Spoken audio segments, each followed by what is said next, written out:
in the mirror and asking, where do I need healing? Getting up in the morning and looking into your reflection full starts. We can't fingerpoint anymore. We can't roll as we are. Well, I believe in parental choice. How many are in agreement on that? Welcome back to the Critical Compass. It's Mike here, and I just wanted to do a quick recap of this year's 1 Million March for Children in Edmonton, Alberta. This demonstration was in front of the Alberta Teachers Association building, who are currently displaying a massive pride flag on their front facade. The protest is focused on parental rights and opposition to the teaching of SOGI, or sexual orientation and gender identity, to children, specifically those of elementary school age. This reflects a growing concern from parents who believe that schools are teaching inappropriate, confusing, and ultimately harmful ideas to kids. The most interesting part of this protest that we observed were the demographics, the messaging, and the overall difference in tone between each side. The protest was divided by a major road. Just like last year, the police kept both sides separate, and their presence seemed to discourage protesters and counter-protesters alike from crossing sides to engage. Thankfully, from what we saw, there were no conflicts and no altercations. On the protester side, we saw parents and children from a mix of different backgrounds. Messages like, leave our kids alone, anti-SOGI is not anti-LGBTQ, and mature content is not for kids. Before the speeches, protest organizers played documentary audio recordings from detransitioners recounting their experiences. On the counter-protester side, we saw Antifa members in all-black outfits, masks, gloves, and even some donning full riot gear, including helmets and tactical vests. Non-Antifa members waved massive pride flags and trans flags with various messaging and slogans, such as protect trans kids deserve to grow old, trans rights are human rights, hate speech is not welcome here, and this teacher supports trans kids.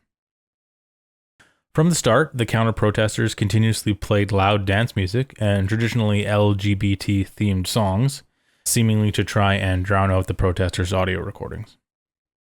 What this demonstrated to us is that the counter-protesters believe that this is a hate-based protest. Their role is to show up, provide their support to LGBTQ people, and disrupt the protest. These are common Antifa tactics, which are available for anyone to view on their handbook and website called Beautiful Trouble. They use noise as a distraction and deterrent, like playing loud copyrighted music, so that any recordings of speeches get flagged and taken down from YouTube. We even had a car that was seemingly doing laps around the block, returning multiple times to slow down and drive by the protest, laying on his horn to disrupt the speeches. Last year, I tried documenting the counter-protesters and even tried to have a basic conversation with them, but what they ended up doing was singling me out and actually gathering around me to push me onto the road. And instead of addressing these actions of the counter-protesters, the police actually took me aside and told me that I should stop provoking them. I'll link below here the video that I took of that interaction with the protesters and police. Compared to 2023, this year's turnout was much smaller, with around 125 protesters and 60 counter-protesters, as reported by Jonathan Bradley of the Western Standard.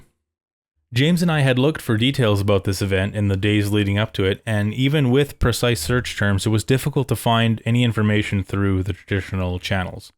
So unless you directly followed these event pages, the average parent or concerned citizen would be unlikely to find any information about the movement or event. Searching for Million March for Kids website brings you this. The top result is actually a parody website claiming that the movement is hateful, ignorant, and against trans children. It's not clear if there have been any official Million March websites, but it seems like there are Facebook and other social media pages that have been doing the bulk of the messaging.